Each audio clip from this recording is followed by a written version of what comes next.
Why would you play blue in Riftbound? That's the question we're going to answer in this video. We're going to look at the playstyle, the weaknesses, the power cards, and the most interesting interactions the Mind Rune has to offer. Hello everyone, my name is Sol. I've been a pro player in Legends of Runeterra for most of its competitive life, and I'm so glad to be back on a Riot competitive title. You have links all around the channel, I'm not going to bother you any further. So, the Mind Rune. Blue color in this game strongly revolves around value, and so does its win condition generally. You have both the best and most efficient card drawing package in the game, paired with some of the strongest effects that deal direct damage to units. You'll want to play blue if you like playing big turns that combine 3 or more cards, drawing and triggering various effects during your turn. You also should like thinking like a control deck, who gives up tempo in the early game in order to outvalue and choke your opponent in the later stages of the game. You should also keep an eye on this color if you like the idea to time walk or board nuke your opponent's ass. More about that later in this video. Let's move on to what we do mean by value in this game. Those 3 are probably the best cards must include in every blue focus deck.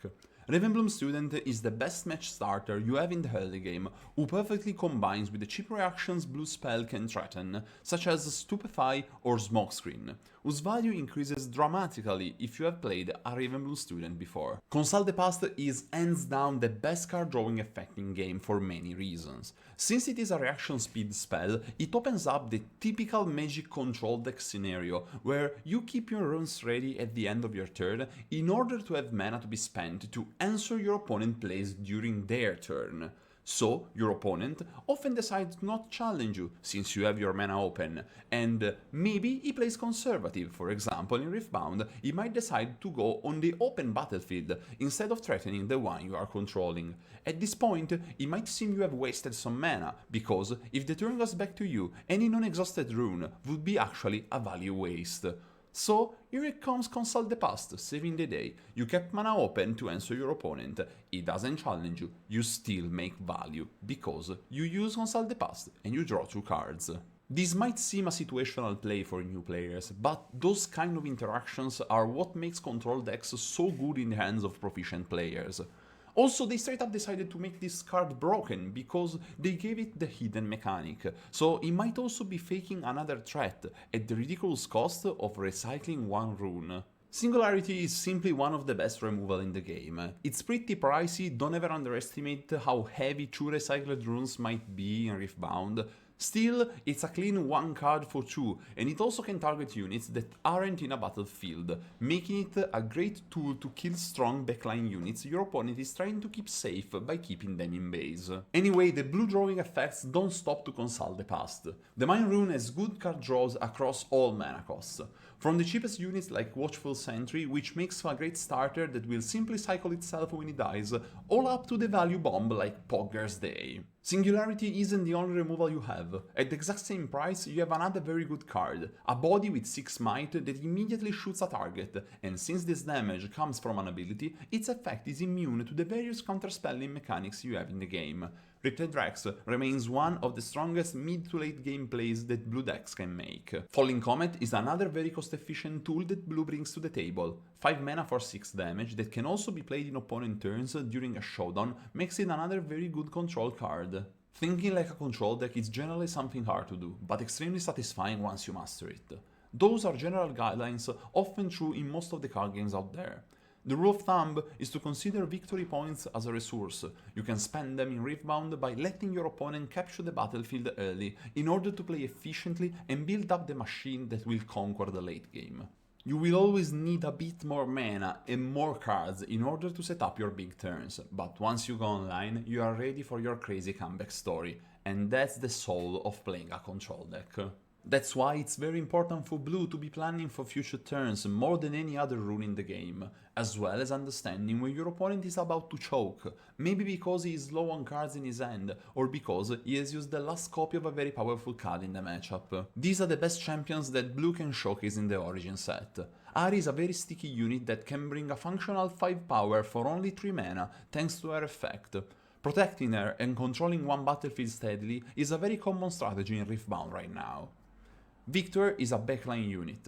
His purpose is to stay in your base and generate value every time you play a card during your opponent's turn.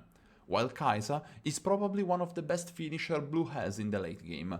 Both her conquering effect and the fact that she has ganking are extremely powerful to seal the deal and bring you to victory. Before moving to weaknesses and the various strategies the blue decks have, I wanted to spend a moment talking about those two cards. Both Time Warp and Unchecked Power are extremely pricey yet powerful beyond comprehension cards. We don't really know how popular or how strong these cards will actually be in the game, but since we are talking about the Mind Rune also from a design perspective, it's nice to consider that this is the color you want to play if you want crazy expensive effect, like playing another turn or board wiping your opponent. Probably even with future card releases, because those are blue cards by design. Let's now talk about what this color doesn't do very well. Powerful spells that comes at a price will sometimes create bricky hands, while drawing big value swings in moments when you are just too behind in tempo will simply get you run over by your opponent's faster deck. That also happens because our removals are very value efficient, but they become pretty bad when our opponent decides to either go wide by playing a lot of units or by going very tall, generally beyond the 6 might threshold that we can easily remove. Another weakness of this color is for sure the fact that it lacks units that come in play ready to act. In particular, this color has just one accelerate card, which is Echo. It seems a pretty good card, but it doesn't really tie with most of your game plans, so you will eventually end up cutting it from most of your decks depending on the meta. And the last thing, as we said many times, you are trying to execute the harder game plan. You are often living on the edge of a couple points away from defeat. Managing your opponent at this point, it's way harder in my opinion than simply doing your best every turn and focusing on conquering both battlefields, which is what actually faster decks are doing against you. Let's now move to the blue legends and the deck archetypes they bring. Timo and Victor are what I call blue splashed legends, since they tend to be playing blue cards as a support to their game plan, which is very different from the actual blue legends. I'm skipping this duo and we surely talk more about them in the videos dedicated to the Chaos Rune for Timo and the Order Rune for Victor. These three girls are the blue legends, and each one of them brings a different control archetype. Let's see them all, one by one. Ahri was the first announced love of every control player that has put their eyes on Riftbound. After a couple of weeks of testing her, I can easily say that she will bring very good decks to the table, and those are the reasons why. Green is insanely good paired with blue. It basically overcomes most of blue weaknesses by bringing cheap spells that help you handle the board in the early game, and cheap spells also combine very well with the Ravenbloom students we saw before. The fact that her name is Ahri guarantees you to have at least one Ahri Inquisitive in the early game against faster decks, while at the same time the Nine-Tailed Fox has one of the most annoying passive effects to deal with if you want to play wide and aggressive. Charm and Defy are broken cards in this game, it's impossible to argue against that. Sona is probably the best effect you can desire when playing a control deck, making you capable of spending your energy during your turn, and then untapping 4 of your runes. Imagine which amazing card we could be playing with 4 untapped runes during our opponent's turn. A special mention in my opinion is Ahri Alluring, which will surely occupy at least a couple of slots in your deck,